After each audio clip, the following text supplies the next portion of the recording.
The recording now. This meeting is being recorded. Okay, great. Okay, so nice to see you here, Sarah. This is yet another meeting in our Philosophy and Religious Studies Department lecture series. And today we're pleased to have a guest, which is currently based in Germany, right? And her name is Sarah Flavel. She's a reader. She's a reader in Asian and comparative philosophy at Basta University. And her research expertise lies in continental European philosophy as well as East Asian philosophies. And in particular, she's a specialist of Daoism and Buddhism. She has conducted research in these areas and published in top journals such as Dao and Journal of Nietzsche Studies and Philosophy of East and West. So welcome, Sarah. We're very happy to have you here, and the floor is yours. Thank you very much. It's a pleasure to be here and to speak to you today. And just before I start, I should explain my strange job title, which is reader. Sounds very odd, I'm sure, from elsewhere in the world. We, for some reason, have these very old traditional titles of jobs in the UK academia. It's essentially something like associate or professor, something like this. But we like to give them strange names that nobody understands elsewhere. So just to explain this, it's a pleasure to be here, and thanks to you for organising this, and for everybody who's been involved in organising the series. It seems like a wonderful opportunity.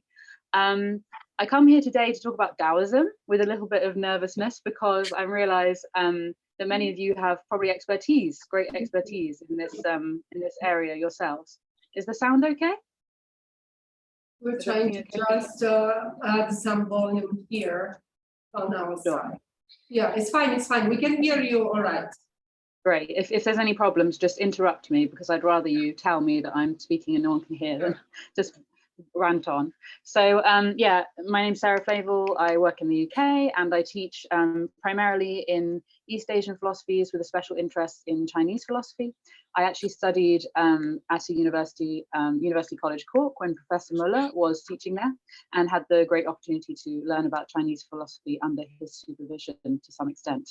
He was not my primary supervisor because I was working in Japanese philosophy originally, and then I became more and more interested in the Chinese background to the Japanese tradition and to Daoism in particular. So I very much have to say that I am indebted to Professor Muller for my profound interest in Daoism, and for having taught me in a way that fascinated me in the subject in the first instance. And I probably would say that I derived most of my insights into Daoism in some sense, from Professor Muller as well, who I'm sure you are all familiar with, as he, I believe, works in your department. So it's a pleasure to be here, and yes, thanks so much for the invitation. So I will start talking. I would like to not go on too long. I'm trying to keep an eye on my watch whilst I talk, which is a difficult thing to do. As you know, academics tend to go off on a ramble and then keep going and not pause. The reason why I am slightly tentative today about my topic is because I'm in the process of developing this as a topic, and I am thinking about ways that it may move forward. And I hope that some of you may be able to add insights and questions that are insightful in terms of your more profound, I imagine, knowledge of the original text in the original classical. My background primarily is in the history of Western philosophy before I started working in comparative thinking. And so my area is really like philosophical background is where I've come from, working in philosophy since the beginning of my studies. So today I'm going to talk about Wu Wei, which is obviously a topic that has been spoken about in some depth on a number of occasions. And as I was writing this paper, I realized that there are some senses in which I've already written on this topic, which is to say I have a paper elsewhere with Brad Hall, where we write about maternalism in the context of the Tao Te Ching. And what we are doing in that paper is to try to argue for a version of paternalism that makes sense of the kind of paternalist elements that we see appearing in the Tao Te Ching that are seen as, in some sense, being potentially problematic, or potentially a very unique or specific way of reading the Tao Te Ching may pay most attention to those elements of the text. And then I realized, as I progress more and more into this topic, that I'm thinking along the same lines, but in relation to Wu Wei in particular. However, today although I would tend to frame the Tao Te Ching, following Muller and other scholars alongside him, as a political text in its primary form, I wouldn't distinguish between the political and the personal levels of the text. I don't think there is any coherence to making that distinction, as we're talking about things on a different register, both of which appear in the text, in the sense that the sage is tasked with a certain degree of self-cultivation, of personal cultivation, but that is in itself intimately tied to a connection with the broader socio-political and even cosmological sphere. And so we do not make a sort of neat distinction between these types of readings in a way that I would quite be comfortable with. So I wouldn't side on one side or the other in terms of a sort of more spiritualist or political reading of the Tao Te Ching. It's somewhere that encompasses both.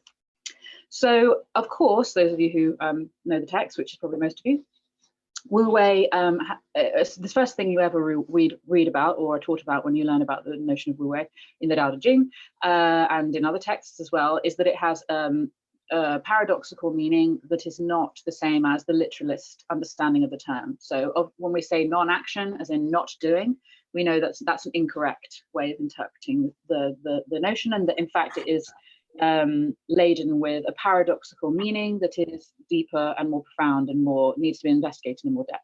So the term has therefore been translated in various ways to better encapsulate how we understand it. By Slingerland as effortless action, by David Loy as non-dual action, and by Tong Dong Bai from Fudan as taking no unnatural action. Now, the final of these translations I think is quite useful for us because it highlights a clear connection made to the notion of Ziran, or naturalness, self-so, and spontaneity that comes alongside that of Wu Wei, as being also a way that we may describe all things in Daoism, or in the Tao Te Ching at least, and in particular as understanding things having in themselves a generative or active composure, that is a sort of creative tendency. And this is going to be important as we move on to later in the presentation. Relating this to the individual, we can therefore understand Wu Wei as a psychophysiological state in which the actor is not controlled by social conditioning, by the values of society, and in other words, to say they act naturally. They are not hindered by overthinking and anxiety over the success or failure of their efforts. Therefore, we would say they're effortless, and they're completely in tune with the environment, or with what sometimes is referred to as going with the flow of things. Sarah, sorry to interrupt you. I just would like to know whether you are already started with your PowerPoint presentation. Okay. Or not yes, yet. Can you not see it? Sorry, I will, sorry, there must be a problem with the sharing. I'll come back and make sure it's sharing. So yes, I've been talking without the slides, I apologize. I thought it was working, but here we go. I'll share it again. It should be sharing. Let me try now. I'll use this. Here we go. Is this working now? Yes, yes. Yes, see the slides. Okay. Okay, so I will show you the slides that you've missed as well. So Wu Wei just had a first slide there saying who I was and the topic of today, which is Daoism and strategic thinking. These things that you know, and I imagine take as basic about Wu Wei, that Wu Wei is not non-action, and this is an obvious point that you probably don't need me to make, and that we typify Wu Wei in terms of this form of effortlessness. So those are the slides so far, apologies.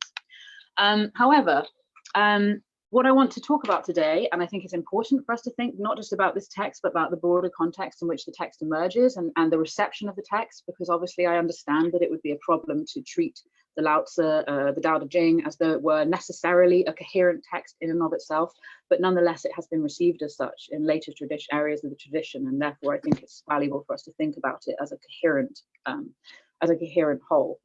In any case, I won't get into the debate about authorship. But the point here just is to make that whether on a political or personal register, there is an elementary sense in which the text is offering a model of strategic or goal-oriented thinking. And what I want to talk about today is the way that lies in potential tension with the notion of Wu Wei, where Wu Wei is generally figured in terms of some kind of rejection of action or rejection of goal-oriented thinking, or rejection even potentially of strategy altogether, because Wu Wei means an action a form of action that entails holding back or letting go of or resisting the urgency and the attempt to control things or to have an active relationship towards them. So in some sense, there is there is a sort of implied additional paradox with that strategic orientation of the text. Now, some would say that there is no strategy at all in the Tao Te Ching.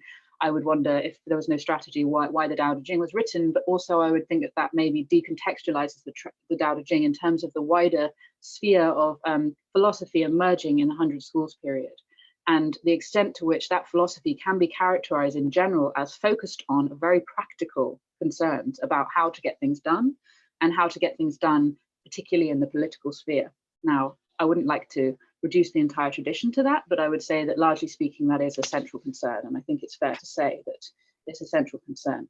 That even having an ideal politics, for example, as we find in images of the sage ruler in the Tao Te Ching, one is by necessity, thereby also offering a suggestion that we should be able to get to that, or that we should want that, or we should aim for that, right? So what I want to suggest is that the creative or the intentional and the goal-oriented strategic elements, as well as the passive elements of the Tao Te Ching that we find within the notion of the Wu Wei, need to be conceived as reconcilable. And that means needing to understand Wu Wei and correlated or cluster concepts around Wu Wei, including non-desire and non-knowledge, as well as non-action, all in similar ways, so as to understand them as tools in the overall task of strategy. I'm not sure I'll be able to get through all of the elements of this paper because it's fairly complex, and I do go into some depth about desire and knowledge in the time period, but we'll see how far we can get. So again, please feel free to interrupt me. I won't be able to see comments in the chat, but if you wish to interrupt me, be free to do so, or to ask a question, I think, just say or something. So, because of this tension, it is not enough for us to stop at explaining the dual nature of Wu Wei or the paradoxical nature of Wu Wei, merely as saying it's both active and passive. We need to explain what that actually entails in terms of action. And many scholars have already, including Muller himself, as well as other, obviously, specialists on the Tao Te Ching, have also done so. Specifically to explain whether it involves or can involve any kind of artifice, or intervention, including ideal plans, goals, the kinds of things that we might associate with getting things done in the concrete and perhaps the mundane world. Now, what I want to say here is that there are some very mundane aims at work in the text, or some very mundane goals that are informing the way that the text develops, but also it's possible for us to read the text as a way of guiding life in the mundane world. Say that the mundane will not contain in it, based on the way that the Tao Te Ching understands the cosmos, some degree of sacredness, but to say that the primary concerns with actually living and how to get things done in a concrete life are central to what's going on. However, the text has led to suggestions that it radically rejects and dismisses any kind of artifice, including planning ahead, goal setting, and these kinds of things. And scholars have read it in that way.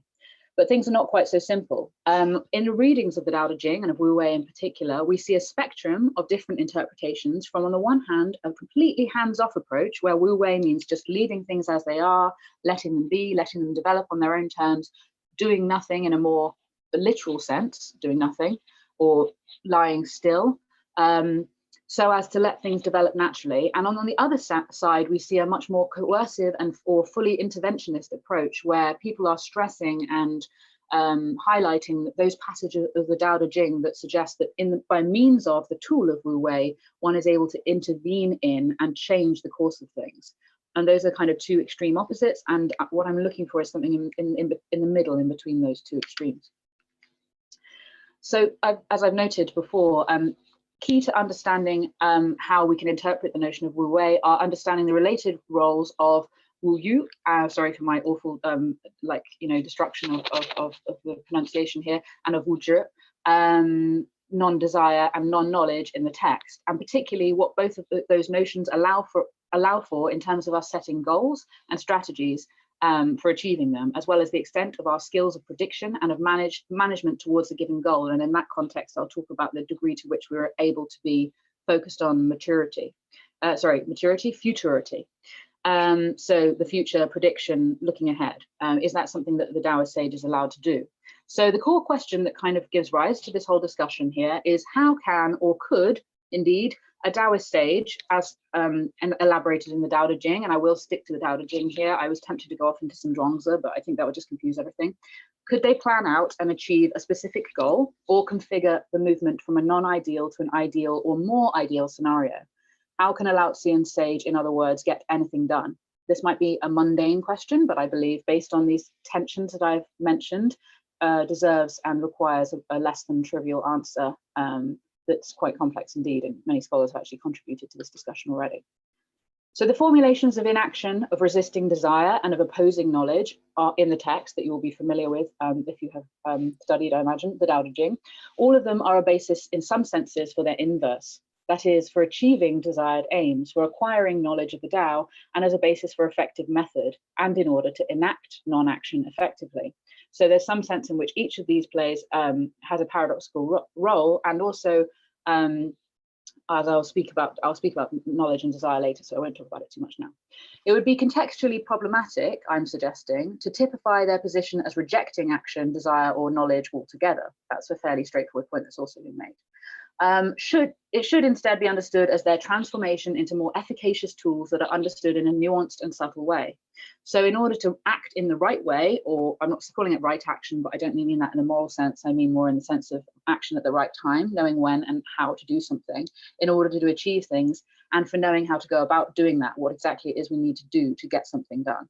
So put simply, although the notion of wu wei and its use and prevalence in the text implies a degree of caution and hesitation, that is even resisting action, non-action also means knowing how to get things done. Sorry, my slides have just disappeared. In some fashion, it's oriented towards action, despite being principle of non-action. And so we have quotes here from the Tao Te Ching, both from Muller and Ames's translations, Ames and Hall, from chapter 48, doing nothing and nothing is undone, wu wei are all wu wei. And chapter 3, it is simply in doing things non-coercively, that is wei wu wei, the acting of non-action, that everything is governed properly. So by using wu wei, things get done as they should be, or things are achieved in the way that they should be, or things occur as they should be. We can formulate this in different ways, and I don't want to say too many leading things from that. I suggest it is particularly helpful for us to reformulate the notion of wu wei in relation to yin-yang thinking, particularly as Professor Robin Wong has elaborated it, and to reconsider the extent to which the Tao Te Ching might actually allow for projecting creatively into an imagined future, while at the same time maintaining adaptability on what that future might be. In other words, predicting unpredictability, and I'm going to talk about that futurity, hopefully, if I can get onto that section, because that's the kind of interesting stuff, I think, about planning ahead and the extent to which we can know what is to come in advance.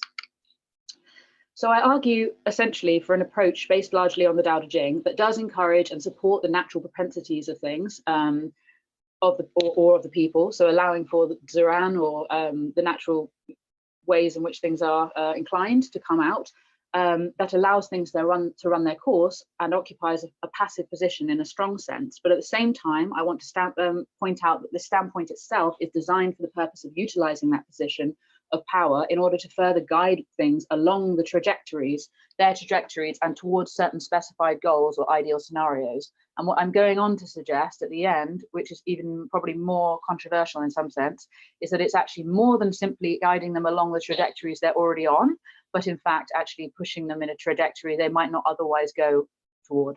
So creating a path, like in some sense, clearing the path for things in order that they can develop a certain way. And to that extent, creatively actually having a role in shaping the future.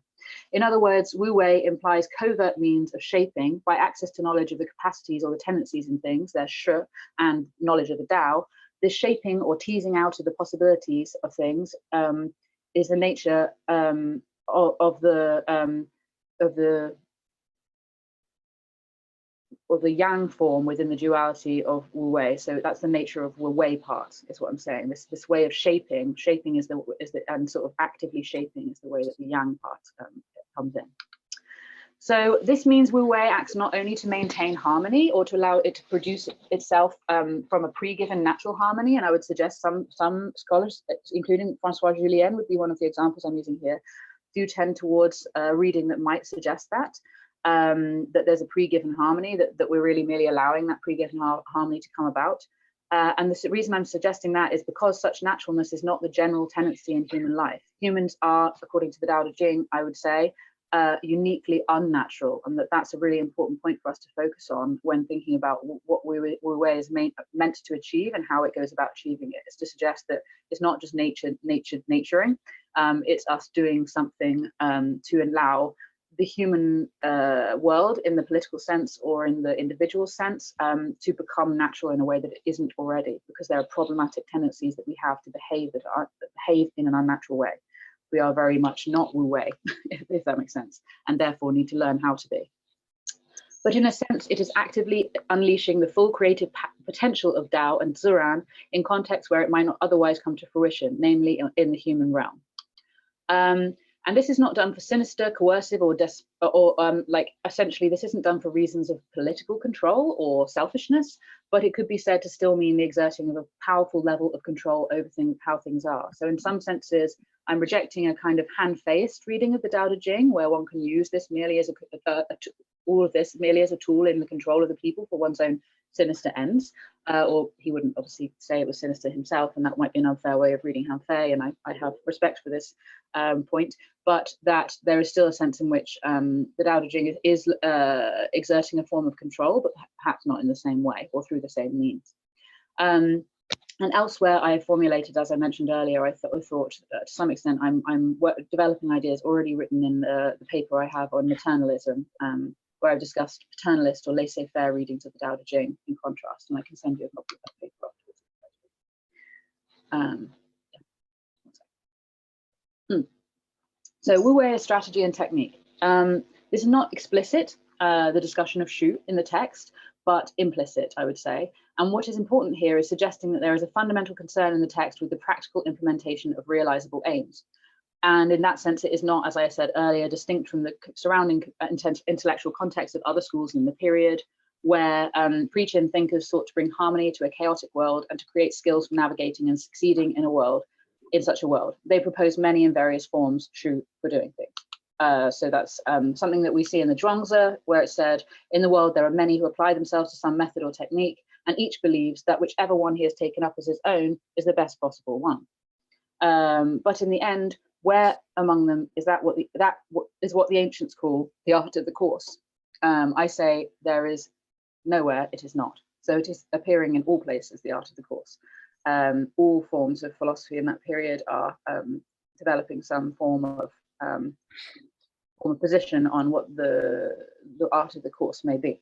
And the art of the course there, I think, is a very important way of thinking about it, artfulness. So here some further quotes just to further describe this point. Any school of thought could be described as a kind of Shu. Lao Tzu and Zhuangzi have Dao Shu. On this account, Shu is a particular kind of Zhi endorsed by any school. In the Tao Te Ching, it is based on softness, emptiness, non-action, and spontaneity. So we have those main key ideas emerging there. So this context is recognized by scholars, but the implications of this context for conceptualizing action in Daoism are not necessarily explicated entirely in a number of cases. And especially not much focus is paid to the association with the mundane world and getting things done or strategic achievement, although that's unfair in some cases because, of course, scholars do recognize that the Tao Te Ching has that strategic aim. I do think it's, however, quite interesting to reflect on this way of typifying pre-Chin Chinese thinking in terms of this practical aim and strategic thinking as a point for comparison with non-Chinese thought as well. So I won't talk about that obviously because again, we don't have enough time today. So non-desire and non-knowledge as desire and knowledge. The strategic contextualizing of Wu Wei needs to be foundational in thinking through the concept of Wu Wei and its surrounding cluster of concepts, including that of desire and of knowledge, particularly knowledge about the future, as I will suggest in a moment. And that is because, in a basic sense, to strategize, to plan, is to think about the future, to either know about the future or to have an anticipation of what the future might be, or to be prepared for what the future might be, whether or not we can know about it. So those are different ways of reading the text as to whether we can or cannot know anything about the future, and I will be discussing that. Both notions are problematized in the text. For example, chapter 64 of the Tao Te Ching, desire is kind of characterized as being self-sabotaging and as leading to failure. And actually, there's a few places where this comes up, but I'm just giving an example from chapter 64. Those who take things in their hands will lose them. When the people follow their tasks, they are continually defeated at the completion. So there's almost some sense in which the acquisition of things, the taking of things is naturally leads to their loss. We can think about this in various complex ways, but certainly desire is and elsewhere, as I said in the text, characterized as being problematic to the extent not only that it sets us up with false expectations and false desires about things that we can't achieve, or if we achieve them, they turn to dust in our hands once we've achieved them, but it also stops us getting them in the first place. It somehow obstructs our capacity to achieve those things we desire. And in knowledge itself is a form of stupidity to the extent that it is not reliable. We think we know, or we tend to think we know, and that is very problematic.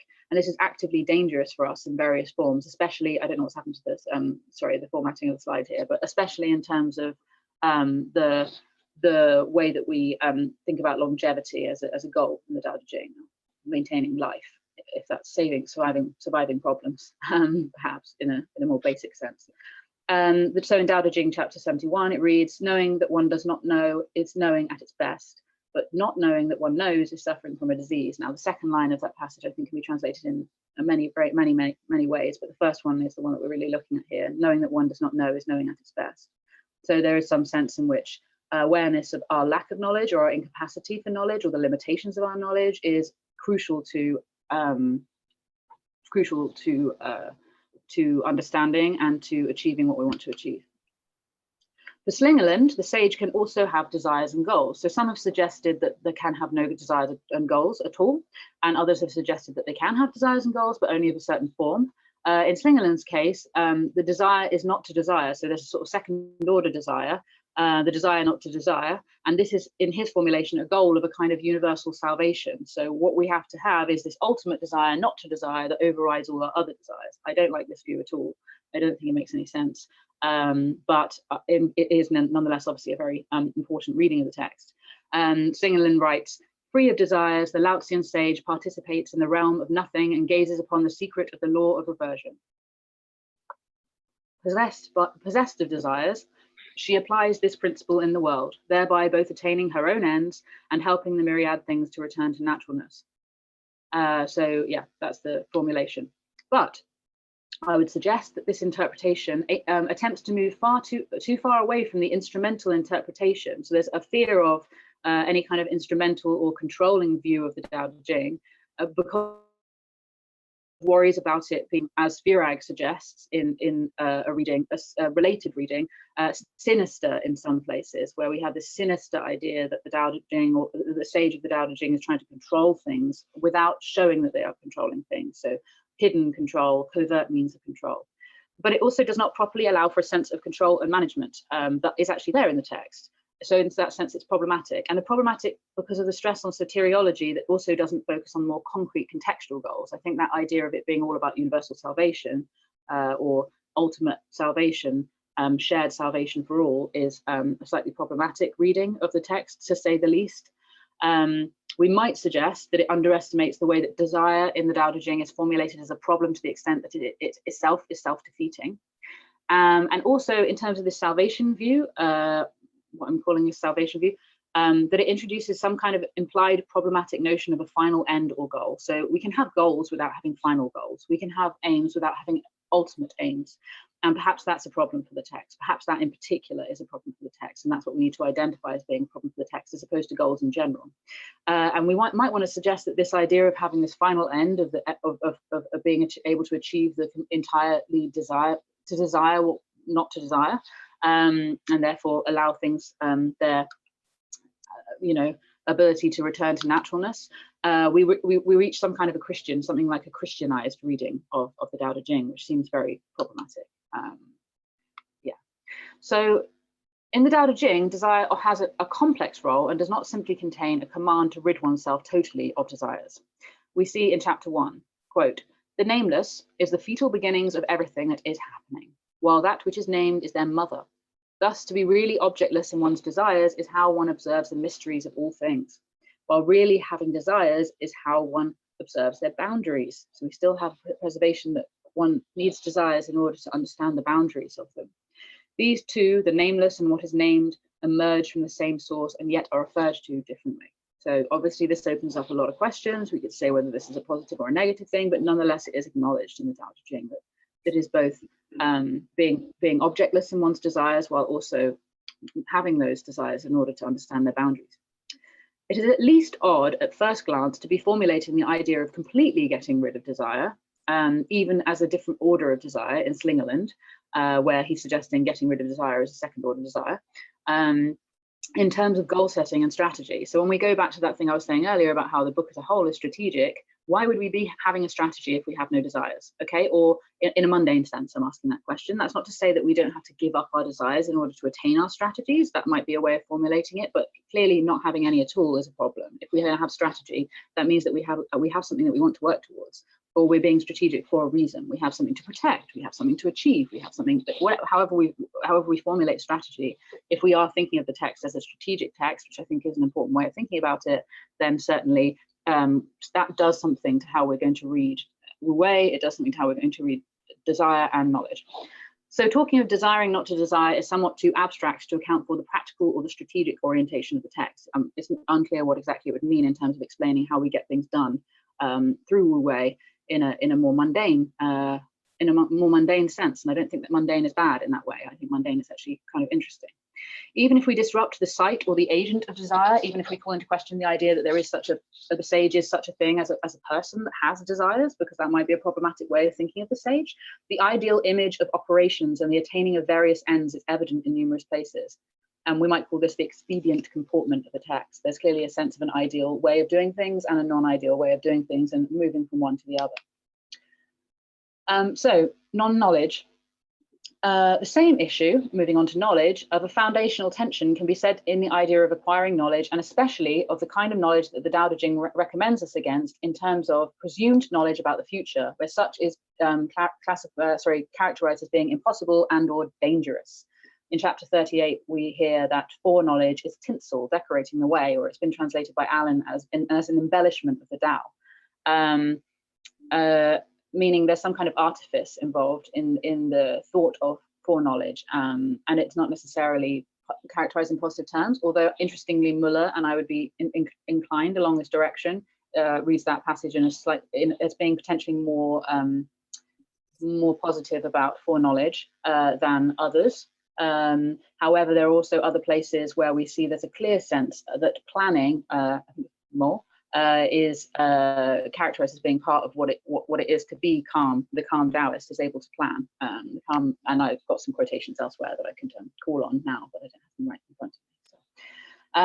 As noted, certainty and knowledge in abstracted terms are certainly problematized. So thinking that you know what you're doing is definitely a problem for the Tao Te Ching, and thinking that you know what's coming is a big problem, because we cannot know what's coming. Nonetheless, this again is not to say that the alternative of wuzhi is the same as a mere absence of knowing. So just as Wu Wei is not absence of action, wuzhi is not absence of knowledge. It is the same as mere absence of knowing. Sorry, it's not the same as mere absence of knowing. This is a complex matter, and there is massive amount of debate about both desire and knowledge separately in the Tao Te Ching. So it's hard to kind of summarize this whilst talking about Wu Wei. But often the terminology for wuzhi, or the positive view of knowledge in the Tao Te Ching, is configured in terms of a skill or a know-how or a method or a stance, instead of as knowledge in the more abstract sense that we might think of it in the Western understanding of knowledge, of epistemic knowledge of things in themselves or anything like that, knowledge about the future, knowledge of things that are abstracted from the scenario in which we find ourselves.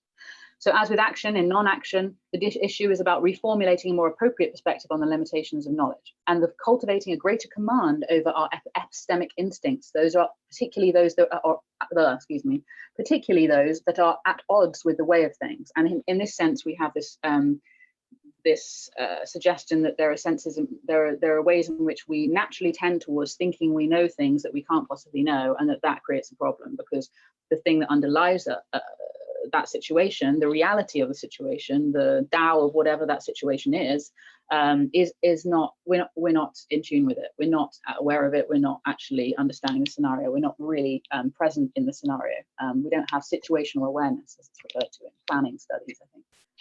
So here we get to the issue of uniquely human failings, that we have a special capacity to be unnatural in our knowledge and in our way of knowing, to be calcified, to be unadaptable, to be presumptive, to be out of sync with our scenarios, either individually or collectively, perhaps especially collectively. And I'm thinking about this in terms of institutions, because institutions are very specially able to completely ignore the signs of things that are coming, for example, and to make assumptions about the future that are outrageously inappropriate according to the things that we might take to be true. So to think that we know what we definitely do not know. And we have here in Allen a quote reflecting this: knowing not is an astute knowledge, and non-knowledge in the positive sense is an astute knowledge of the limits of what passes for knowledge. What is particularly important from the strategic standpoint or reading I'm suggesting here is still being able to claim that we can attain some kind of form of knowledge or non-knowledge about the future. There are elements of predictability about what it is in an elementary sense, about what is in an elementary sense unpredictable. So we can learn to predict the unpredictability of the future, or we can learn to be capable of dealing with the unpredictability of the future in some sense. Now, how far we can do that is really the key question here. So knowledge of what is to come. Whereas earlier traditions used magical tendencies and methods in the aim of achieving forms of knowledge about the future. So you get the Shang oracle bones that we used for divination. And then in the Zhou, you get the Zhou Yi or the I Ching, arguably at that stage already involving a degree of rationalizing into the I Ching, which is read not by later thinkers not as being so mystical and magical as that earlier tradition, but instead as being more gaining insight into the situation and thereby being able to learn more about what's going on. But in any case, both have been associated traditionally with these kind of magical methods for finding out things and how things are. However, the early Taoists rejected divination as an inferior mode of knowledge, using this rejection rhetorically to argue for the superiority of understanding Tao. So to understand Tao is better than try to merely know things through divination, magical divination capacities. And in that sense, knowledge of Tao not far off from something like actually the science of understanding what is happening in a sort of obviously a sense in which the word science may not be appropriate here, but coming close to prescience, pre-knowledge. Science is concerned with knowledge about what's to come, intimately concerned with predictability. So knowledge of what is to come. Daoism chapter 42, the 10,000 things carrying yin, embracing yang, blending qi to create harmony. Although associated with divination, yin-yang also signifies a rationalizing tendency in relation to natural processes. So that was the quote that I referred to before in terms of Wang's reading, and others of reading. Cohen as well has suggested this sort of movement to a different way of thinking and into the I Ching, and later. And yet we find that knowledge of Tao permits more concrete knowledge or non-knowledge. So I'm saying knowledge now in a positive sense, but I'm meaning non-knowledge about the future or preparation for it. So the kind of knowledge that the Tao Te Ching does allows us to know to some extent about the future, or to be able to prepare for it, or planning. So there is a capacity for planning. Okay, so what I think is very helpful for us to do here is, when we're looking at knowledge through a skills-oriented understanding, and I think that's quite widely accepted view of what non-knowledge means. It's skills. It's about skills, the development of skills and capacities and talent for dealing with things as they come. It has advantages for us to talk about that in relation to yin-yang theory as Wang has developed it, as I suggested. So as she suggests, the earliest detailed view of understanding yin-yang as related to the paradoxical interdependence of opposites is found in the Tao Te Ching. So what I'm suggesting here is that this Wu Wei action may involve a form of this kind of paradoxical behavior that we find in chapter 36 of the Tao Te Ching. What you intend to shrink, you should make sure to stretch. What you intend to weaken, you should make sure to strengthen. What you intend to leave, you should make sure to join. What you intend to snatch, you should make sure to bestow upon. So we have lots of things going on here. And the suggestion is that we are doing something opposite from what we are intending to do, and that will be beneficial for some reason. And there are many ways in which we could interpret, and we'll talk about a few of them now. I'm just being mindful of the time so that I don't go over. So the chapter might be interpreted, as Han Fei, for example, does, as a strategy for getting one's way, and that's not really enough because it doesn't tell us how it does that, or at least as warning that such techniques may be used against oneself. Muller suggests this is a possibility. In any case, what it does imply is that resting in opposites, or practicing opposition, or learning to deal with what is opposite from what one intends, leads to the development of skills for managing what may come. So it is about, I am suggesting, skills to deal with the future, and that's what seems to be the case in the strategic comments mentioned above. Also, we can read this in terms of skills of developing balance, to the extent that all scenarios can become quite swiftly and with little preparation their opposites. So we may wish to, for example, sorry, I'm just trying to click back to the previous slide. We may wish to shrink what we may wish to stretch what we intend to shrink, because we might suddenly find we need something bigger.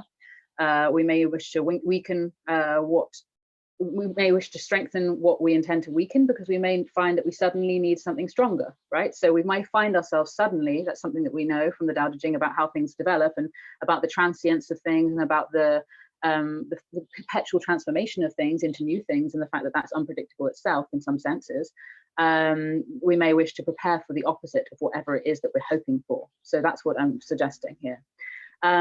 This means the development of equal and opposite reactions, ensuring a balance in muscle development. So this is a bit like if you use one muscle on one side of the body too much, or if your other side of your body, that you develop problems, as you may know if you've ever had an injury involving your legs or anything like this, that you get a sort of unbalanced development of muscular tone, and then that has results for other parts of the body. So you have problems on the opposite side of the body to where the original problem emerged, and that's because we're not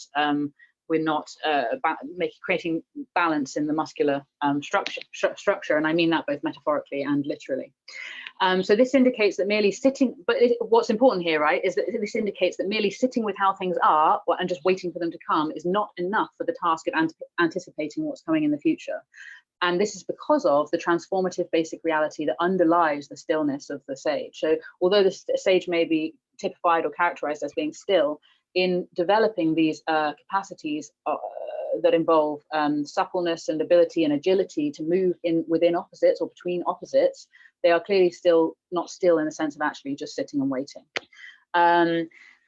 And therefore being ready for the future, or being prepared in a strategic sense, is more than being still and waiting for what is to come. However, as noted before, we tend, as humans and in our norms and forms, our various social norms in particular, in the direction of calcification, of pursuing the same neural pathways, for example. This is thought of in terms of mental health sometimes. People talk about this, that we tend to go down the same routes again and again. And we tend to think of things in terms of their predictability, and in terms of expecting what has happened already will come again. And as such, we are at odds with the predictability of the unpredictable, right? And this has been outlined in numerous studies around planning, and situational awareness is a key concept.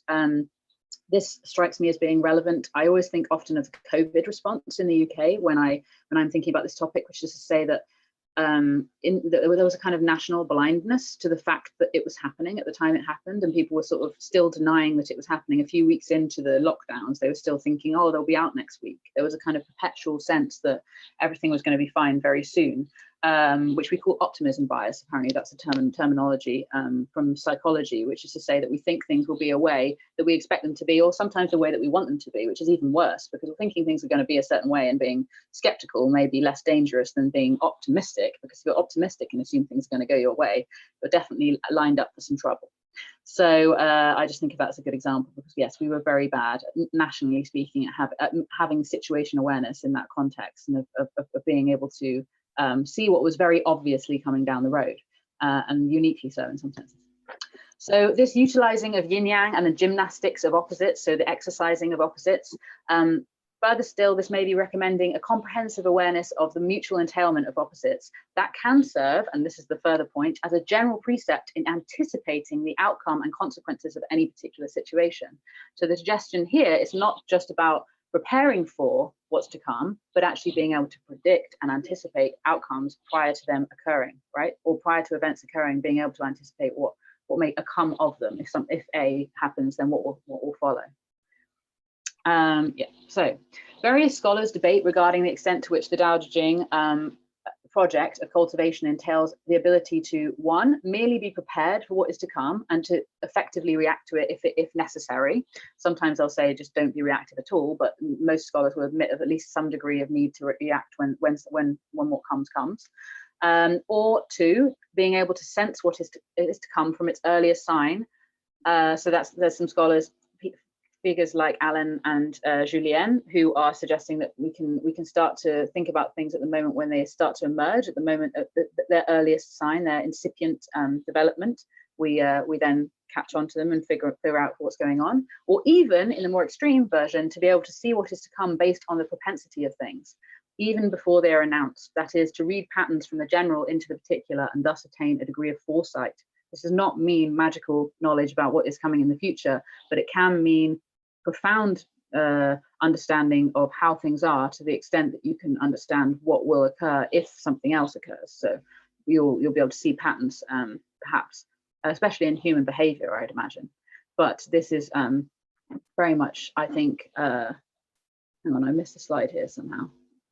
So generally, this is formulated as the main substance of non-knowing and a facet of Wu Wei, because it entails embodied responsiveness to an unpredictable future. As Alan puts it, the better you are at knowing not, the more you know what is not known, and the less stuck you are, remaining flexible and undogmatic, hence more spontaneously responsive, therefore more effective. So as I was suggesting there, sorry, I for some reason missed that slide, that's the kind of being prepared reading of the thing, which is to say that we're prepared, and maybe even we're able to sense what's to come in Alan's reading, but it doesn't go really that far of sensing what is to come. So even more important from the strategic standpoint is the extent to which one can actually shape what is to come based on 1, 2, or even 3, all 3 of the above capacities. So if it is the case that we are able to be prepared for what is to come, to sense what is to come, and to be able to see what is to come, is it also the case that we may be able to even shape what comes when it comes based on that knowing? And that knowledge of Tao can allow us or permit us a degree of ability to, and I'm going to use the word hesitantly, control what is to come, and that is bound up with the strategic thinking in the text. Right, certainly other scholars go to some lengths in explaining the strategic relevance of Wu Wei, at least they seem to in the beginning, I think, but yet the strategic interpretations, such as those offered by Alan and Julien, still remain, as in some senses, too reactive or passive in their formulations of the extent to which Wu Wei can imply the realization of a goal. In that sense, I would suggest they're taking too much of the Wu form or the Wu reading of Wu Wei and ignoring the Wei part, even though they go quite far in the direction of trying to accomplish containing it and realizing that it has some role in strategy, that the Wei is not really explained, the Wei element. The focus is largely, to the extent that intervention is even permitted, on the immediate response to perceived negative developments. So they're suggesting that we can sit back and wait, and if necessary, we can respond immediately to something when it occurs. If something negative arises, we will have the capacity, maybe based on being well prepared, to respond well in this scenario. In other words, that does not really allow for any forward thinking or foresight of a substantive nature, and certainly not for the capacity to mold what might come. So to actually create into the future, to have a role in establishing developments that would not otherwise develop. So the problem of artificial involvement, as Julien has put it, as soon as one acts, one introduces another beginning into the way. The situation is evolving. One creates the beginning of something through what it introduces from outside, such as a projected model or intention, and through what it thereby inaugurates that was not originally implied and so necessarily constitutes an interference. Such action is inevitably a source of embarrassment. It intervenes as a hindrance. Julien forms this as a negative implicitly from the standpoint of the Tao Te Ching, but I'm not entirely convinced that this is the case. And especially because it's not clear to me that to intervene is necessarily unnatural. And this is a question that we need to think about, I think, in answering what I've set up here. Instead, the text seems to recommend putting things in place at an early stage, or indeed prior to the appearance of incipient signs, so as to be able to be responsive to future developments. For example, through military preparation, we have this idea that you should have a military, even if you don't go about using it, that you should have things in place that cause people to avoid doing certain things. So you may, for example, make use of the threat of capital punishment without actually ever having to use it. But in that sense, there's very obviously a planning taking place there, right? There's a strategic thinking about what could come and how I can prevent that coming in the future. And that appears in the text. And therefore, it seems strange to me to suggest there is no sense in which it's possible to interfere in the sense of setting up the situation. And this has been characterized by scholars in a better way, I think, as sort of the establishment of the environment in which things can occur. So the things can occur of their own, and in somehow Ziran, self-so, but the environment is what is being set up so as to allow them to do that, or push them in the direction one way or another, potentially even nudging. We might talk about this in terms of nudging them in directions. So Wu Wei as creativity, as harnessing of creative tendencies. This is where I move on to the slightly more, the stronger version of reading the situation here, which is to say that not only that the text is allowing us the possibility of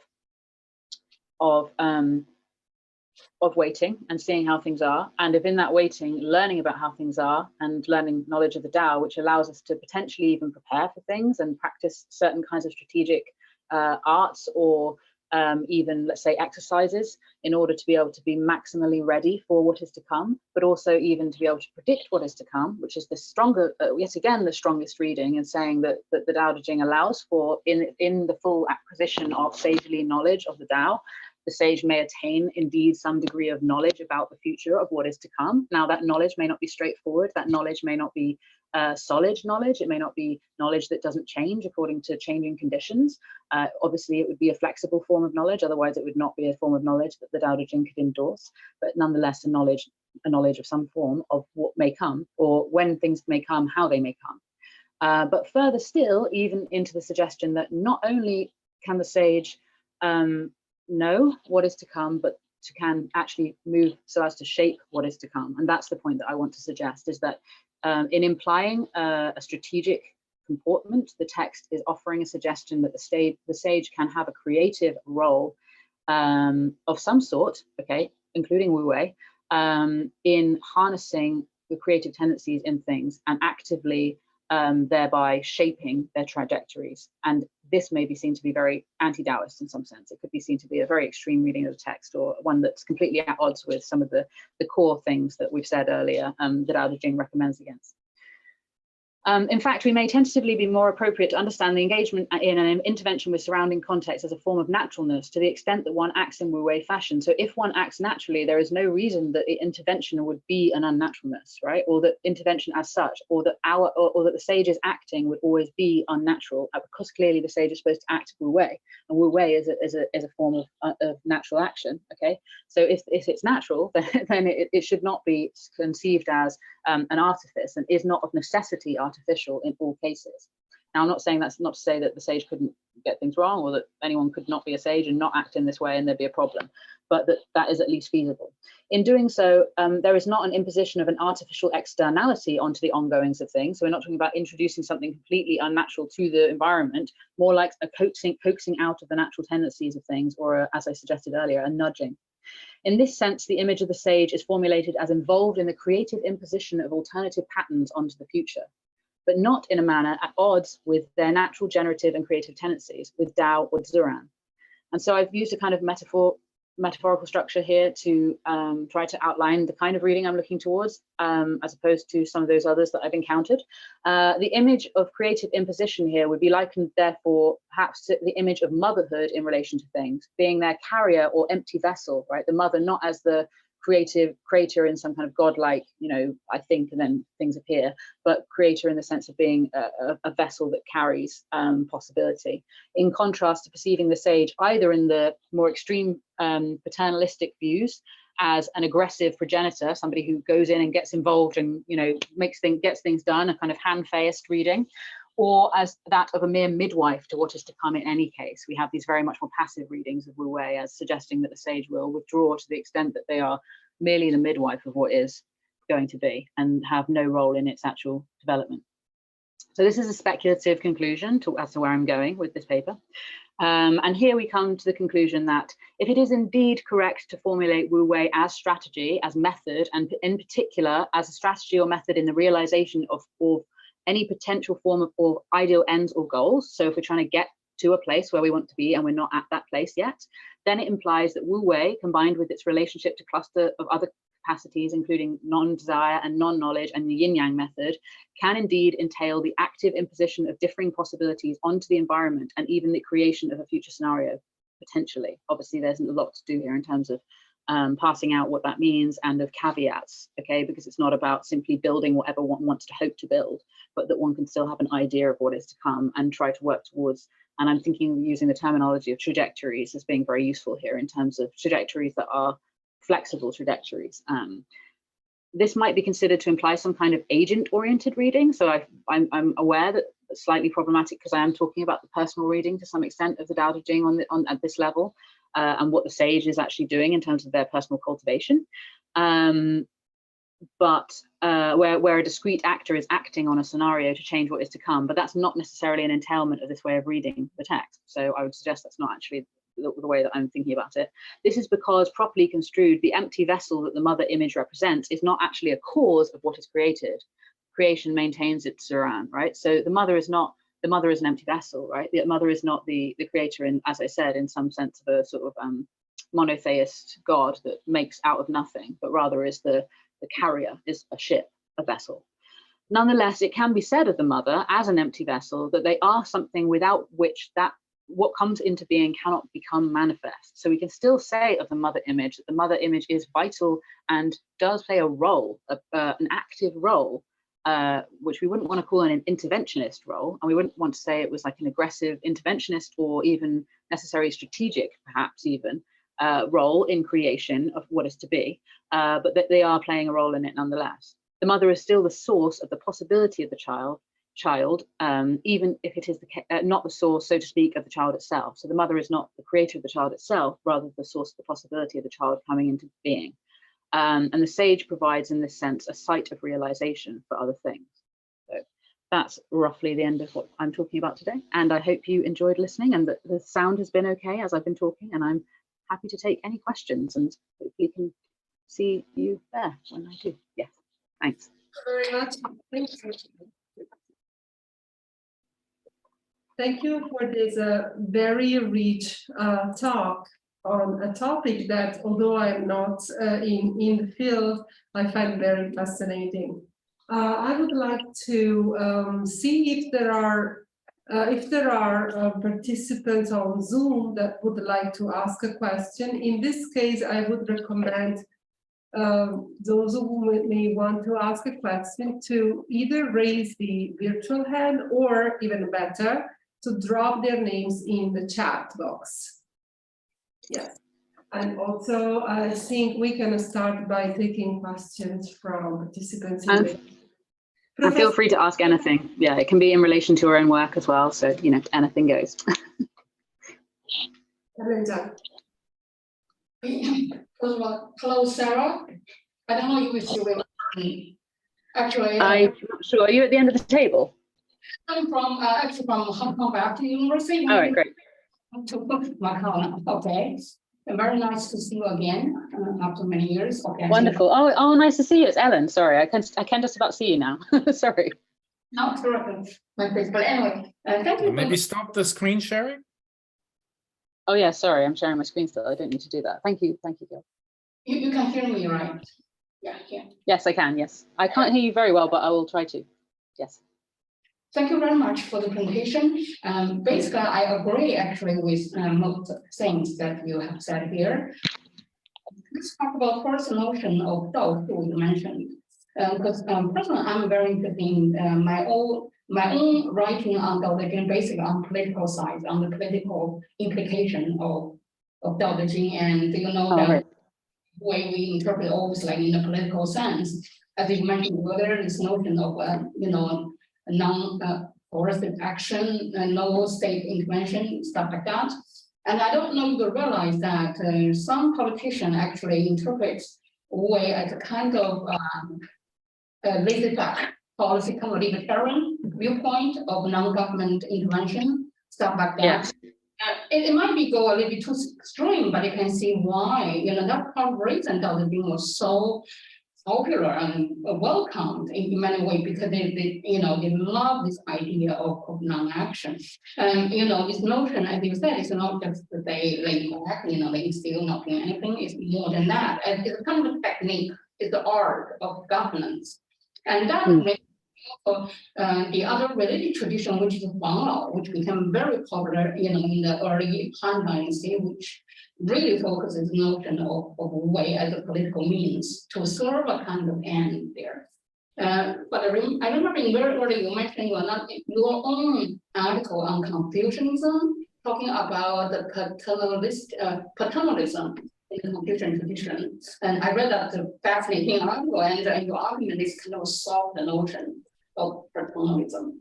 But if we look at that so-called soft side of paternalism from the Confucian, I mean, from the Taoist notion of Wei, okay, now you have another one.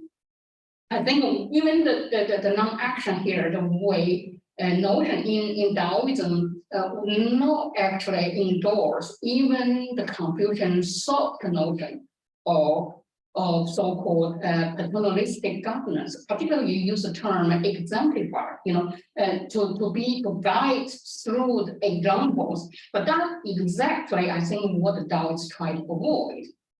And remember that the quotation from Daoism, lots of talk about the ideal ruler. The ideal, the so-called good one, the one with the virtual example, only the second the best. But the best one is the one when people ask, who is the ruler? Right? That's consider the model for the Taoist art of rulership. So in that sense, I mean, maybe you can also argue along the line of the arts, so-called Dao, okay, in that sense. But my question is that maybe it's kind of interesting to compare that kind of art of governance with the Confucian model of so-called paternalistic paternalism through examples, okay, through more examples. Yeah. So, am I right in? Sorry, did you finish your comment? Sorry if I interrupted. Sorry, the second one actually also. Yeah. I agree with what you said. I think you talk about yin yang, talk about you go in the end towards the notion of balance here. I think that really makes a lot of sense because many people who have read Daoism consider more like the notion of Wei or the other non-forms, like no desires, okay, no knowledge, so on and so forth, as a kind of a reversal of the conventional norms. Like A.C. Graham talk about this idea, whole notion of reversal, the long list of reversal.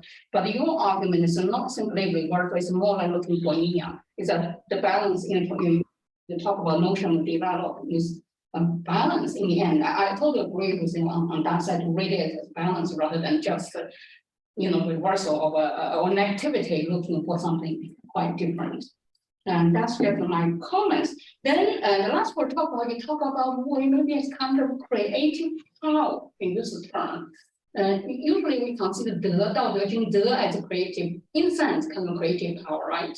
But that power maybe can be actualized through the practice of Wei. I think if I read you correctly, you try to argue that that kind of so-called power can be actualized through this action of Wei. So is that something that you try to looking for? You try to argue? It will be the final argument.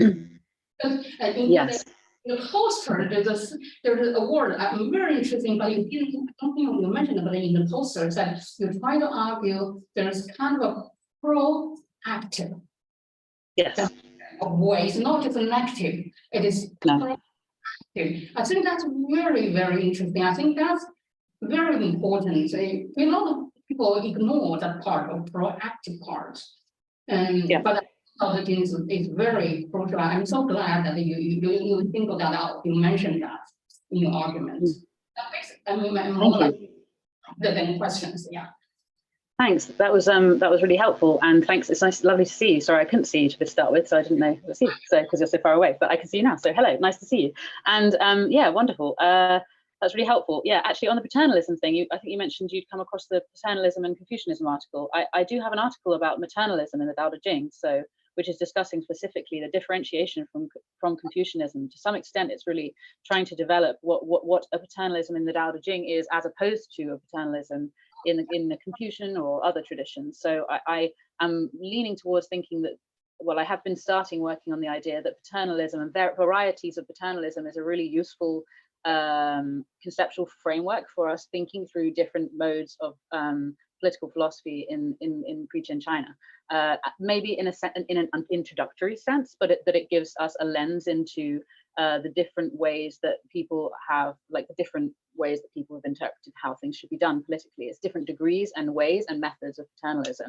Now, not always in a negative sense, right? Not always in a hard sense. And so the point of that article, the maternalism article, was to say that there is a very special type of paternalism that takes place in the Tao Te Ching that is arguably unique to all of political philosophy, in terms of this idea of kind of quiet nudging that is not a forcing and that is not a making. And so instead of just asking people, like you also have these other versions of this in Confucianism. Confucianism's asking of people that you could say that Confucianism is not paternalist to some extent, because you could say, well, it's asking of people that they raise themselves up to the level of a great moral person, and that they kind of take on the characteristics of Junzi. Not forcing them to do that, but allowing them to do that through self-cultivation. But obviously there's a program of developing that's supposed to push people in that direction in terms of obligation. However, yeah, the Tao Te Ching and the politics of the Tao Te Ching, I'm really interested in that differentiation of the paternalism, specifically in the Tao Te Ching, as being what I'm referring to as a form of maternalism, having different characteristics where it's about care and concern, and about environment, the creating of environment and the creating of space and potentially protective, although I think protective might go too far, because I know there are discussions about the maternal image as being the protective image, whereas I'm quite interested in the paternal image as an empty vessel, that the mother is an empty vessel, as opposed to the mother as a aggressive protector, but an aggressive protector when necessary, one would probably hope. So yeah, so I certainly think that I'm doing almost what I've done in that article already at a different register here by talking about personal development. I started thinking that in the middle of the article, and it's really helpful to have your comments and reflections. And thinking about dirt is certainly where I want to go in terms of thinking about the creative force. And indeed, my answer would be yes, certainly that is what I'm trying to say, is that Wu Wei can be an instrument. And I know that people don't like instrumental readings, perhaps, but I don't think instrumental readings are problematic, because I think strategy means using instruments, sorry, not implements, in a sort of very banal, mundane way. I don't mean that in a instrumentality as a kind of overall goal or utilitarianism or anything like that, that things are done just for the sake of doing them, or that it does give us keys or insights into how we may use the tools that are offered there in the text and in strategic ways. Now that then turns into the question of, well, how should we use them, and is there more or less Taoist ways to deploy Taoist tactics? And so this is what we get when we get onto the Han Fei, right? We get Han Fei thinking of Han Fei as a Taoist, and other people saying this is very un-Taoist. Why is it un-Taoist? And that I really find that interesting, that whole discussion about why is it un-Taoist? And I think one of the things in that discussion is that it's not un-Taoist because it's strategic. It might be un-Taoist for other reasons in terms of the methodology, but not because it's a strategy, not because it's using it in a practical implementation, a sense of practical implementation. I don't think that's necessarily at odds with the Tao Te Ching. And some would suggest that's where the problem lies, because it's being strategized, or that it would be the same with the Sunzi, right? That it's too much of a pragmatic or practical strategic use of things that are supposed to be just highfalutin, abstract, spiritual ideas about gaining enlightenment or something like that. But certainly the readings that I would tend to favor are those that treat it as a political text and treat the development of the sage as a development towards a political end. But I don't see that, again, as I said at the beginning, I don't see that as those two things are not in tension with each other, and the personal reading of the text does not have to necessarily, undermine a reading of the text that understands it as a political text. So, and we can use it in ways, obviously, that it wasn't designed to be used. That's also another thing. So that question of fidelity to the Tao Te Ching, can one, like just that basic question I asked at the beginning, is that can a Taoist sage plan ahead? Can a Taoist sage tell what's coming? Can a Taoist sage create a future that wouldn't otherwise be? And really, that's the final question that I want to ask about, and have a creative role. And I think creativity is important here, and artfulness is important here, as opposed to, because it's creativity in the sense of being the site of development, not necessarily the shape that development is allowed by, rather than being the actual development itself. Because of course we aren't the things to come, but we may have the capacity to shape them in our gestures, in our way of holding ourselves, in our way of comporting ourselves. So that would be my suggestion. But I'd take more questions happily. I think Hans-Georg Müller, Professor Müller, would like to raise a question. Nice to see you. Yeah, hello, Sarah. Nice to see you. Thank you for the presentation. As Nevia said, it's very rich and very dense, and a lot of stuff there. And I very much like Ellen agree basically with everything, and also I'm very sympathetic to the strategic readings. I think that's really at the center of Wu Wei, and of course also, as is well known, the paradoxicality, that it's actually Wei Wu Wei, inact, non-action, and all these things. So I think you did a very good job in showing a lot of the kind of aspects of that, somewhat similar a little bit like Robin in the Yin and Yang book, which you also referred to, where she shows all these different ways of operating with Yin Yang. So you can actually do a lot of stuff with, you can do a lot of stuff with not doing anything, right? So that's the point, and you can do a lot of diverse things. And I just want to comment on maybe three things. So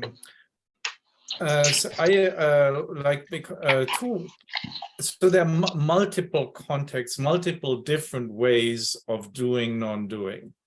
Just as there are many different ways of doing stuff, there are also a lot of different ways of not doing stuff. It depends on the context, right? And one major thing is whatever, in contest, in combat, in war, in fight, in martial arts, and so forth.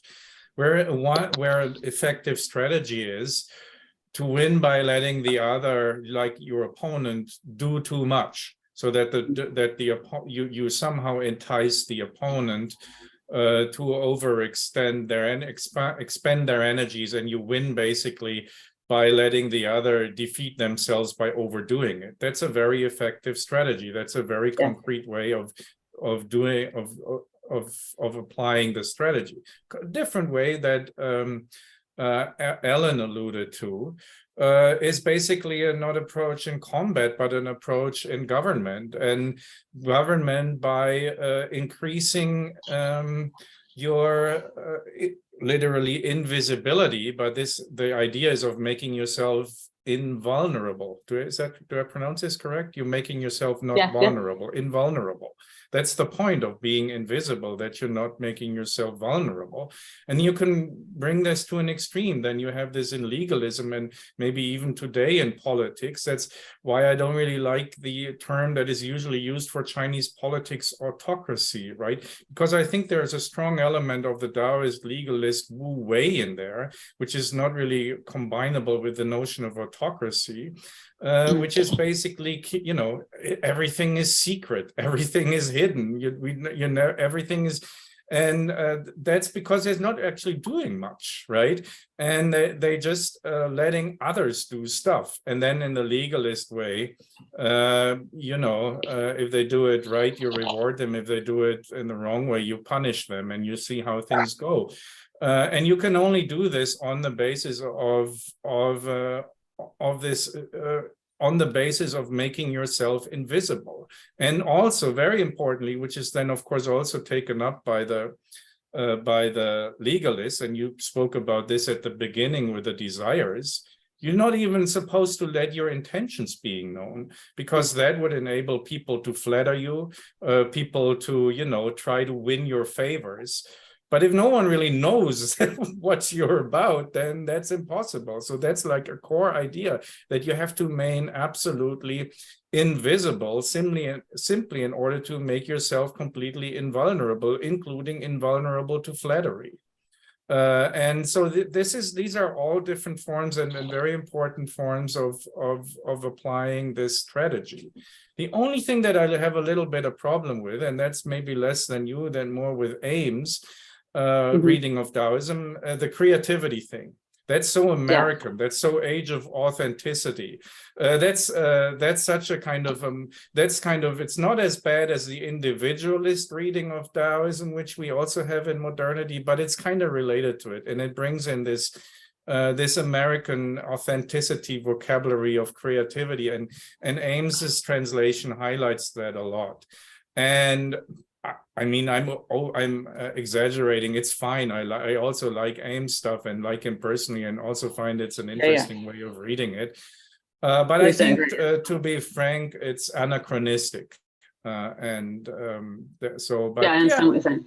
These are just my 2 cents. Yeah, that's great. No, that's really interesting. I think I would want to say I agree with that, in the sense that it very dangerously has those connotations, but we can think of maternity and creation in a way that is not that. Sure. Right. Right. Creativity does I not agree. have to be, I want to be the sole source of the thing. And if we're thinking of creativity as a kind of as a lack of involvement, actually, as being an empty vessel, if we think of even motherhood in those terms, if we think of the mothering Right. of things, obviously, which it must be in the Taoist formulation, as not being directly there. I'm not the author of the thing, or the sage is not Right. the author or the creator in that sense, in that more substantive sense. So I totally agree with connotations of the term, and I think maternity might be a better way. That's why I was using the mother image as, I think, in a better way of talking about, but creation in that sense of giving rise to the possibility of a thing that wouldn't otherwise be, but not being the source of it. Right.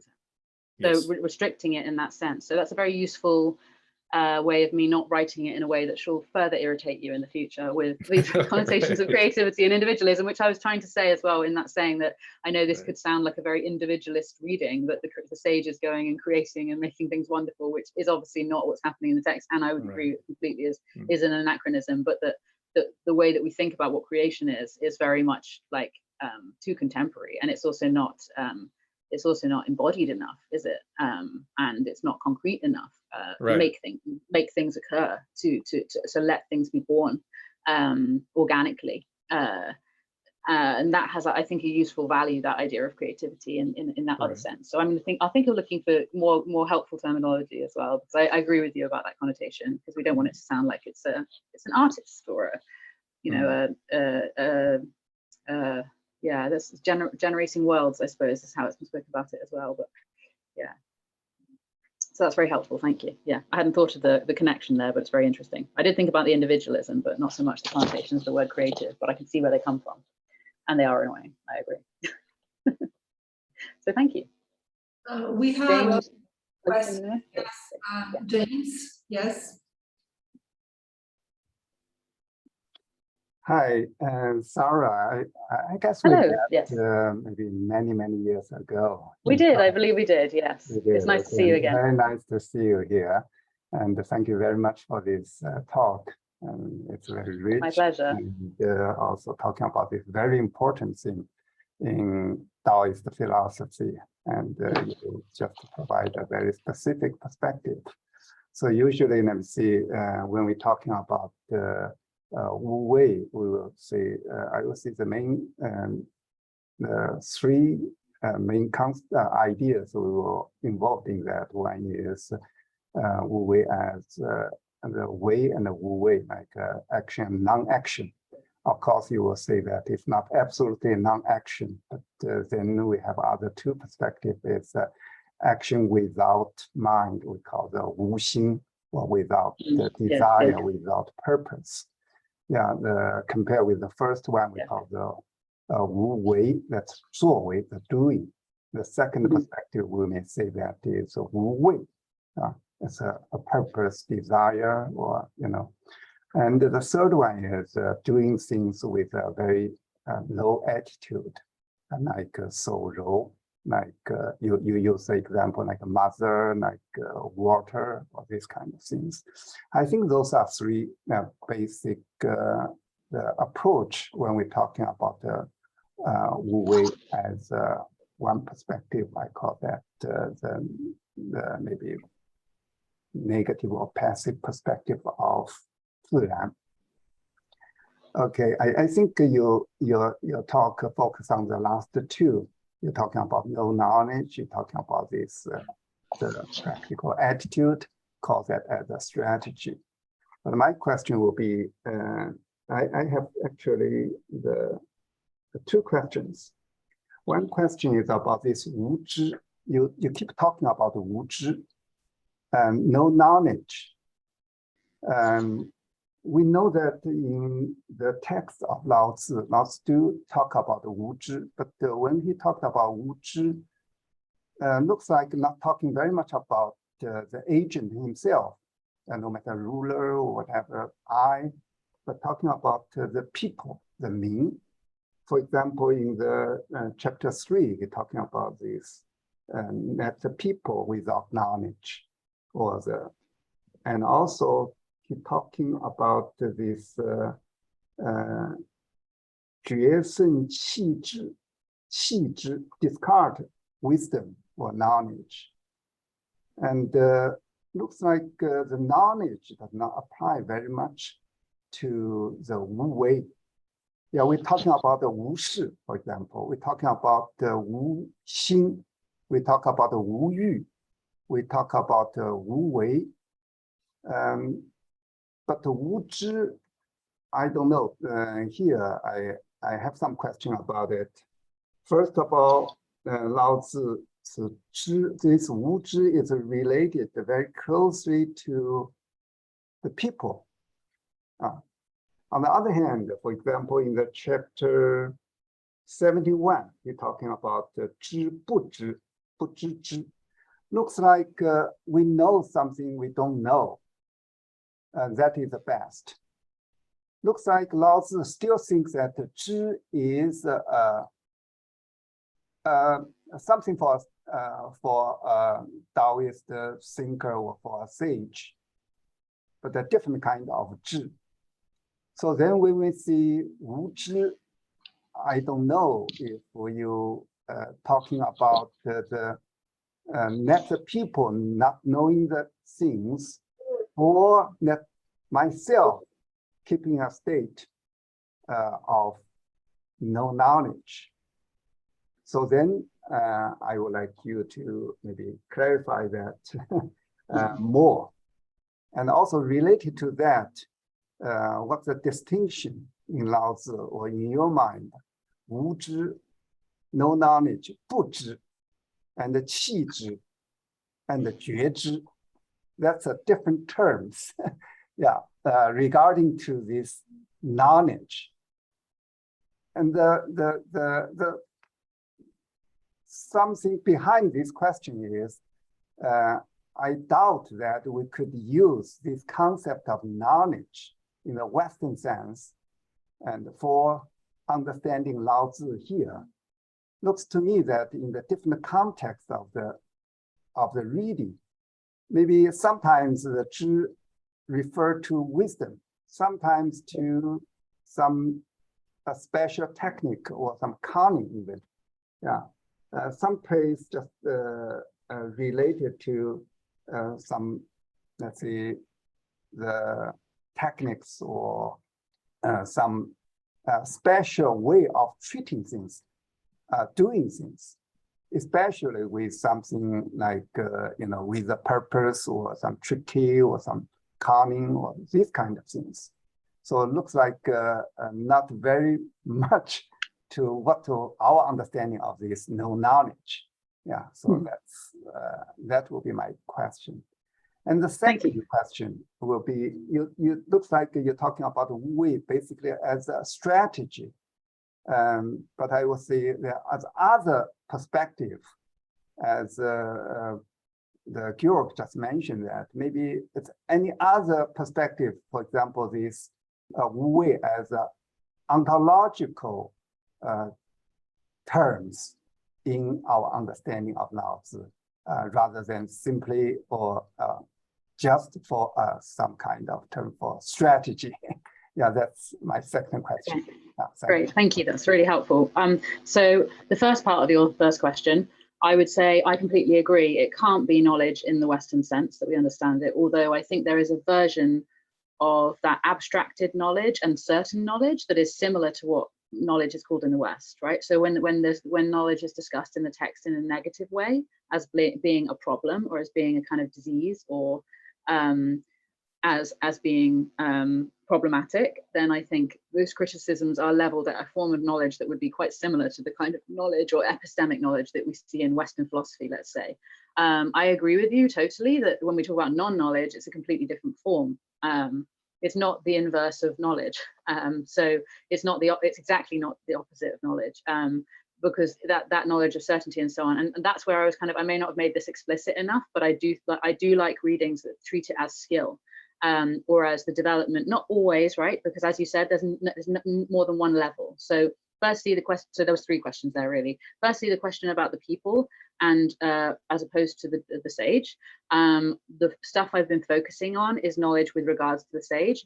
There's very much deep relevance to the knowledge that the people have, in the sense that whether or not the sage is controlling what they can and should know is very important here, right? Because we've been discussing the extent to which the sage is intervening or manipulating or controlling the environment, or being not present in order for things to occur. So that thing that Professor Muller was discussing in terms of being invisible, very much relates to the non-knowledge of the people. But there's also a sense of in which non-knowledge can mean a sort of peacefulness as well, right? It can mean an ability to not have to worry about things because there's no need to know as well. So, but I wouldn't speak too much on the people, because that's not something that I've thought about in much depth. So I thank you for pointing it out as an issue, and I will think about it more.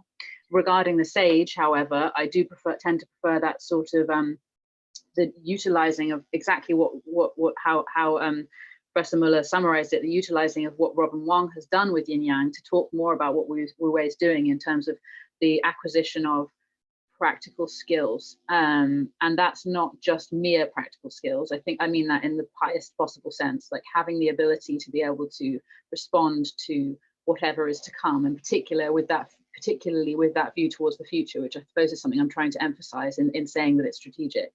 So I think obviously when it comes to the various forms of like Wuzhi versus Wuzhi, I mean, I would ask you, like, you can tell me more about the terminology, I imagine. So I would like to hear what you have to say about these different versions. What would your thoughts be on this matter? Is it possible to elaborate? Can I make a quick? Yes, This comment in terms of knowledge, and go back to chapter 47 of Daoism 47, because that chapter was made into a song by the Beatles. It is entitled Inner Light.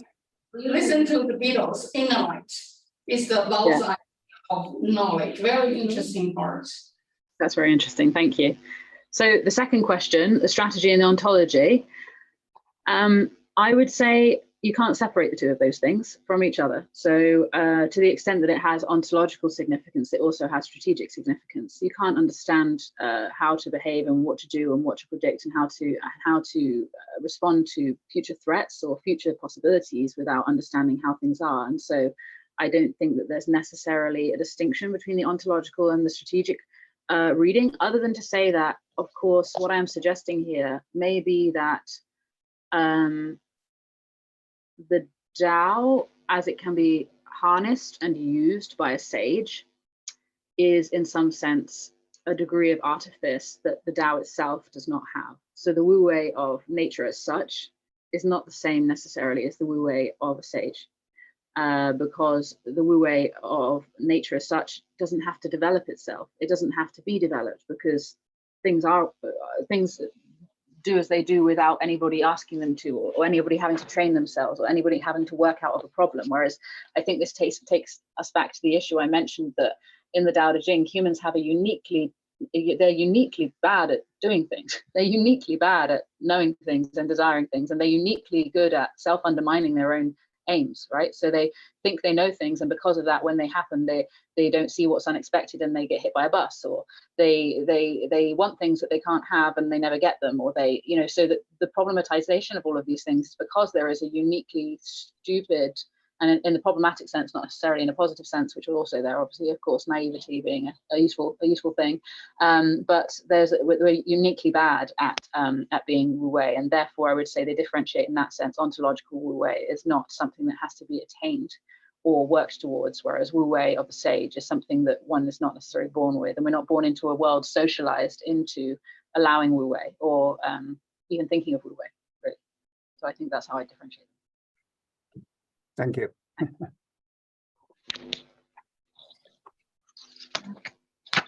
Well, no questions or comments. I have to say we have just run out of time, so we can conclude the meeting here. And thank you again, Sarah, for the talk and for having been with us today. So for having accepted our invitation. And my pleasure. Thank you for inviting me. yes, so Have a good night. Have a good day, Sarah. For you, Yes. it's still morning. And good night to everyone. Thank you for the participation, for questions and comments. Thank you. Yeah, thank you so much to everybody. Nice to see you all. And also thank you so much for the invitation. And yeah, good evening. Have a good dinner if you haven't had one yet. Eat well. Ciao. All right. Bye, Sarah. Bye. So everyone come to the reception. Good opportunity to talk, and Maggie has prepared some drinks and there is some food for us.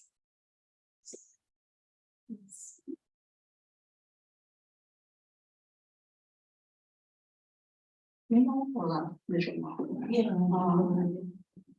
you know, remember in France, I there.